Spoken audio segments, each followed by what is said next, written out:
네, 가상화폐와 주식시장 간의 관계가 그 어느 때보다도 긴밀한 상황입니다. 오늘 이분을 특별히 모셨습니다. 저와도 오랜 인연이 있는 분인데요. 한대훈 SK증권 연구위원입니다. 위원님 안녕하십니까? 네, 어서 오세요. 안녕하세요. 네, 오늘 참 어려운 자리, 어려운 시기인 것 같습니다. 근데 단도직입적으로 몇 개 말씀드리겠습니다.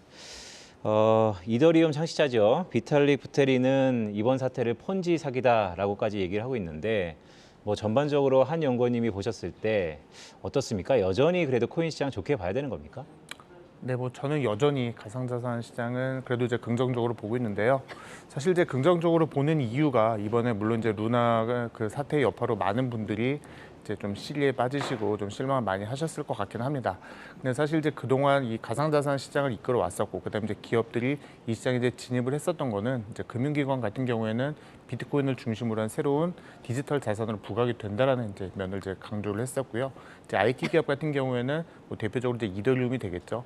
이더리움을 중심으로 한 플랫폼, 이제 블록체인 생태계가 형성이 될 경우에 그 가능성이 이제 무궁무진하다라고 이제 그동안 이제 진단을 했었습니다.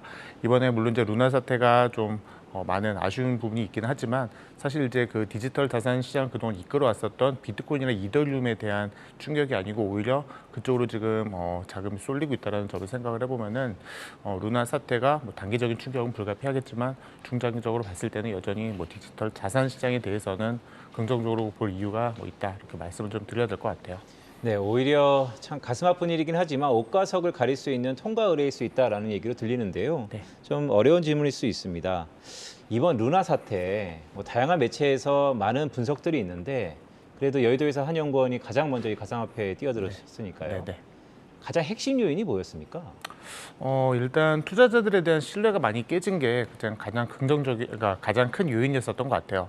그동안 이 루나라고 하는 생태계가 유지가 될 수 있었던 거는 이제 UST라고 하는 스테이블 코인의 그 존재 이유, 그다음에 이 UST라고 하는 스테이블 코인을 이제 뒷받침할 수 있는 루나라고 하는 이제 가상 자산에 대한 이제 존재 여부였습니다. 특히 그 테라 생태계 내에서 그 디파이 역할을 하고 있는 앵커 프로토콜 같은 경우에는 연 그 수익률이 20% 정도의 이제 이자를 이제 지급을 했었는데, 그게 이제 UST라고 하는 스테이블 코인을 맡겼을 때 이제 20% 정도의 이자를 지급을 했었습니다.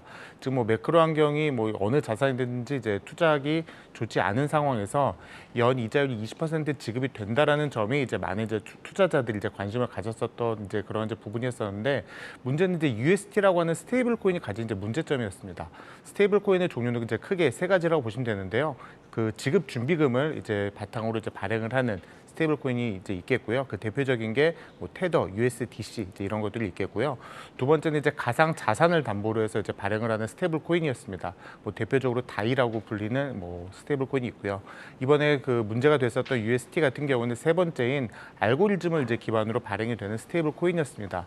그래서 이제 그동안 이제 국내외 이제 많은 언론사나 석학들, 그다음에 이제 관계자들이 이 그 알고리즘을 바탕으로 발행이 되는 스테이블 코인이 과연 안정성이 계속해서 유지가 되겠느냐, 그리고 앵커 프로토콜이 20% 정도 가까운 높은 이자율을 계속해서 지급을 하고 있는데 이러한 이제 지속 가능성에 대한 이제 의구심을 이제 계속 가졌었습니다. 근데 어쨌든 이제 지난 몇 개월 동안 그 테라 생태계가 그 커뮤니티를 중심으로 이제 성장을 했었고요. 거기에는 그 권도영 대표라고 하는 어쨌든 이제 또 한국 분이시다 보니까 국내에서도 이게 더 인기가 많았었던 것 같아요. 그러다 보니까 이제 많은 투자자분들이 이 생태계에 대한 믿음을 이제 더 많이 가졌었고, 그런 점에서 이번에 그 스테이블 코인에 대한 패깅이 깨지기 시작을 하면서 어려움을 겪었었고, 이제 그러면서 이게 피해가 더 막대하게 좀 불어난 게 아닌가라고 좀 보고 있습니다. 네, 한 연구원님 되게 복잡한 내용인데 사실 스테이블 코인을 지급 준비금, 네. 가상 자산, 그다음에 알고리즘으로 담보를 하는 네, 거였어요. 근데 최근에 알고리즘이 좀 문제가 있었다라는 네, 말씀하셨었는데 지급 준비금은 사실 캐시로 환전을 해주는 겁니까? 네네네. 그렇다면 가장 안전하다고 할 수 있겠는가요? 그렇죠. 사실 그 작년에 그 미국 통화감독청 OCC라고 하는데요. 그 통화감독청에서 이제 스테이블 코인을 통한 결제에 대해서는 어느 정도 허용을 했습니다. 단 이제 전제 조건은 그 고객들에게 이제 발행이 된 그만큼의 이제 충분한 양의 고객 준비금을 확보를 하고 있어야 된다는 이제 전제 조건이 있었고요. 가장 대표적인 그 스테이블 코인이라고 할 수 있는 USDC 같은 경우에는 이미 그 현금과 관련된 현금성 자산이 약 30%, 그다음 이제 미국 국채와 관련된 자산이 나머지 이제 70%를 차지하기 때문에 상대적으로 이제 안정성이 이제 담보가 된다라는 이제 그러한 믿음이 있었습니다. 근데 반대로 스테이블 코인 같은 경우에는 그동안 이러한 문제점들이 이제 많은 이제 약점으로 이제 지적이 됐었고, 그 가운데서 이제 테라폼 랩스의 이제 그동안의 입장은 이 루나 가격이 이제 상승을 하고, 그다음 이제 최근에 비트코인을 2억 5천만 달러, 그다음에 10억 달러까지 매입을 하겠다라고 하면서 이 비트코인 가격이 이제 상승을 하게 되면은 이러한 그 지급 준비금 문제를 해결을 할 수 있다라고 하는 그런 이제 입장을 이제 계속해서 밝혔었는데, 사실 이제 이러한 부분에 대해서 이제 국내외 관계자들은 굉장히 이제 그동안 이제 우려 섞인 이제 시선을 이제 가지고 있었던 게 사실이었고요. 이제 그러한 패깅이 깨지기 시작을 하면서, 그리고 결국 이렇게 패깅이 깨지면서 그런 이제 신뢰 문제가 계속해서 그 악순환으로 이어지면서 지금 오늘날의 그런 이제 일련의 사태로 이어진 게 아닌가라는 안타까운 마음을 가지고 있습니다. 루나 폭락 사태에 대한 명확한 해석과 함께 또 스테이블 코인이 3가지 종류가 있는데 네네. 그중에서 알고리즘 기즘의 스테이블 코인이 이번에 문제가 됐다라고 설명을 들어봤습니다. 사실 루나 사태로 인해서 코인 시장에 대한 신뢰도가 많이 꺾였잖아요. 네네. 그렇다 보니까 기존에 좀 시가총액이 크고 우리가 상대적으로 안전하게 생각을 했던 비트코인이나 이더리움 같은 코인 시장에 대한 변화도 분명히 있을 것 같은데 네네. 이 전반적인 현황도 함께 짚어주시죠. 사실 루나가 한때 시가총액이 6등까지 올라갔었던 네. 굉장히 뭐 이제 우리나라를 넘어서는 이제 글로벌로 굉장히 유명한 그런 이제 가상 자산이었었는데요. 어쨌든 이제 지난 뭐 거의 2주일 가까운 사이에 450억 달러 이상이 이제 증발을 하면서 많은 이제 안타까움을 자아냈죠. 그러면서 이제 그동안 그 블록체인 내에서 플랫폼 코인을 역할을 하겠다라고 하는 많은 그 가상 자산들의 가격도 최근에 많이 하락을 했습니다. 근데 이제 그거와 이제 반대로 그동안 이 블록체인 내에서 그다음에 플랫폼 코인의 역할을 했었던 이더리움 같은 경우에는 물론 가격이 하락을 했지만 다른 이제 코인 대비해서 이제 그 가격이 빠지는 그런 이제 낙폭이 더 적었었고요. 최근에는 그래도 이제 결국에는 이 블록체인 생태계 내에서 플랫폼 역할을 할 수 있는 게 이더리움이 아닌가라고 하는 이제 그러한 다시 이제 그런 이제 전망들이 나오면서 오히려 이제 이더리움 쪽으로는 이제 자금이 좀 쏠리는 모습이 좀 나타나고 있는 것 같아요. 비트코인 역시 마찬가지로 비트코인은 뭐 플랫폼 역할을 하는 것은 아니지만 어쨌든 이 디지털 자산 시장 내에서 가장 먼저 발행이 됐고 가장 뭐 이제 많은 투자자들에게 알려진 그런 이제 일종의 뭐 대장의 역할을 하고 있는 이제 그러한 가상 자산이다 보니까 이번 사태에서 물론 이제 하락폭은 있긴 했었지만 네. 다른 이제 코인에 대비해서는 그 낙폭이 좀 적었던 그런 모습을 좀 확인할 수가 있었습니다. 작년 그러니까 1년대로 돌아가 보자면 미국에서 비트코인 관련한 선물 ETF들이 줄줄이 상장을 네네. 했었잖아요. 제 기억으로는 비토도 있었고 뭐 발키리나 이런 데서 나온 ETF들이 있었는데 이때 이후로 비트코인이 어느 정도 제도권에 들어오는 것이 아닌가 하는 기대감 덕분에 오른 점도 있었는데 네. 최근 들어서는 오히려 정반대로 월가의 선물 ETF 승인 때문에 코인 시장 전반이 약세로 빠지는 거다. 이런 분석이 나오더라고요. 어디에 초점을 둬야 됩니까? 사실 작년에 뭐 말씀 주신 것처럼 비트코인 선물 ETF가 출시가 되면서 네. 그동안 그 비트코인 ETF가 출시가 되는데 이제 가장 큰 걸림돌이 됐었던 게 투자자 보호였어요.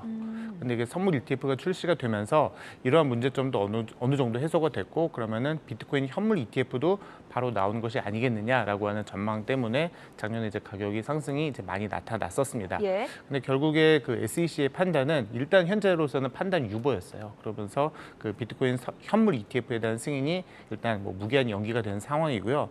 제가 봤을 때는 이번에 어쨌든 루나 사태가 그 일으킨 그러한 그 트리거가 그 가상자산 시장에도 이제 단기적으로 영향을 줄 수 있다라고 생각하는 점은 아무래도 이번에 SEC에서도 이번 사태를 이제 지켜보면서 결국에 투자자 보호나 이제 그 신뢰를 줄 수 있는 그러한 안전 장치가 마련되지 않으면은 이거를 ETF를 승인을 해주기 어렵겠다라고 하는 입장이 좀 더 강화가 된 것 같고요.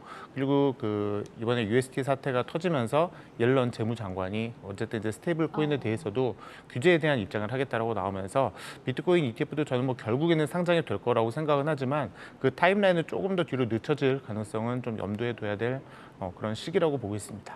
네, 확실히 이번 루나 사태로 약간의 모든 수순이 좀 지연되는 것은 불가피하다라고 네. 받아들일 수 있을 것 같은데요.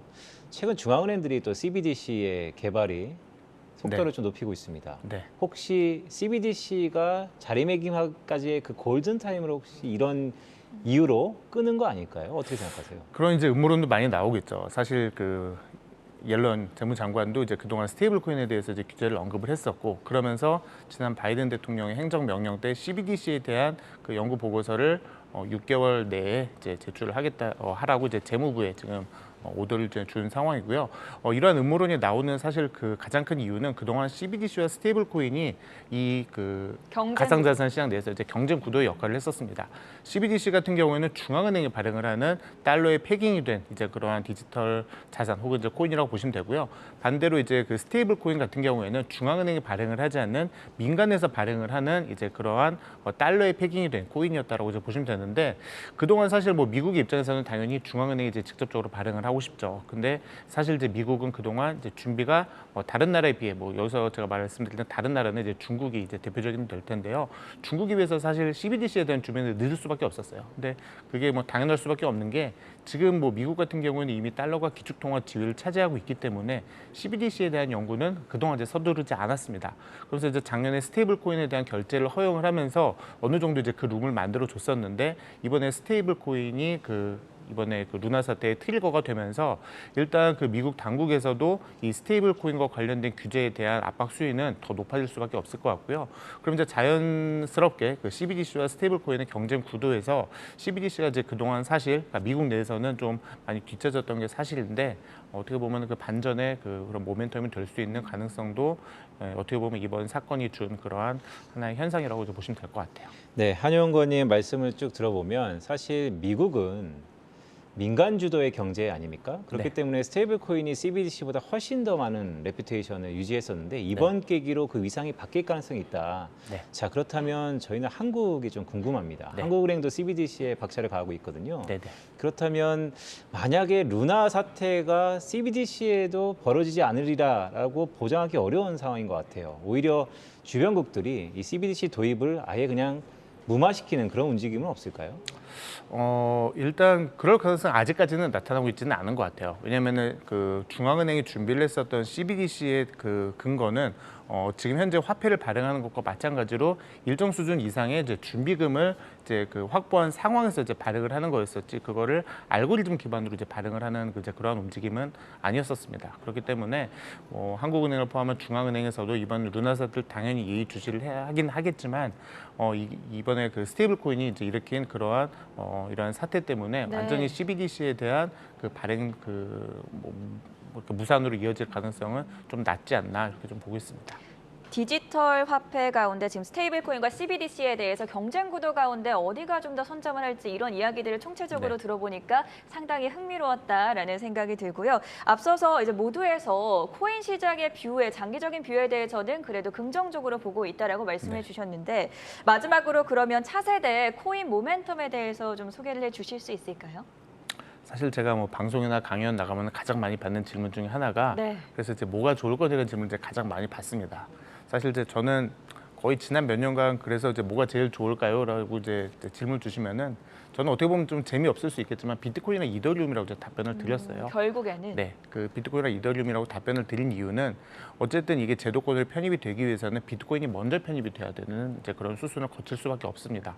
그리고 어쨌든 시가총액 비중도 가장 크고 가장 대표성을 그런 이제 지닌 코인이다 보니까 비트코인에 대해서는 뭐 저는 여전히 긍정적으로 보고요. 이더리움 역시 마찬가지로 이번에 그 루나가 이번 사태가 터지기 전에 인기를 끌었었던 이유는 이게 그동안 이제 이더리움이 가지고 있는 이제 몇몇 가지 문제점, 뭐 가령 속도가 좀 느리다든지 뭐 수수료가 좀 비싸다 이런 문제점을 테라 블록체인을 통해서 이제 극복을 하겠다라는 점, 그리고 이게 플랫폼으로서 역할을 하겠다라는 점들이 이제 많이 이제 부각이 됐었는데, 어쨌든 이번 사태에서도 드러났듯이 아직까지 그렇게 그 플랫폼 역할을 하는 그런 가상자산은 이더리움밖에 없다라는 게 역설적으로 좀 확인이 된 것 같아요. 그래서 좀 재미없는 얘기일 수 있지만 결국에는 다시 이제 베이직으로 돌아가서 비트코인이나 이더리움이 더 부각이 되는 시기가 아닌가라고 보고 있습니다. 네, 가상화폐 시장에서 사실 뭐 원투펀치라 그러면 비트코인과 이더리움이니까요. 글쎄요, 하반기에 중앙은행들의 CBDC에 대해서 다시 한번 우리 금융시장도 영향이 크게 미칠 개연성이 있기 때문에 그때 저희 한대훈 연구원 다시 모셔갖고 그때도 정말 CBDC의 속도에 대해서 이견이 없는지 여쭈도록 하겠습니다. 위원님 고맙습니다. 네, 고맙습니다. 감사합니다.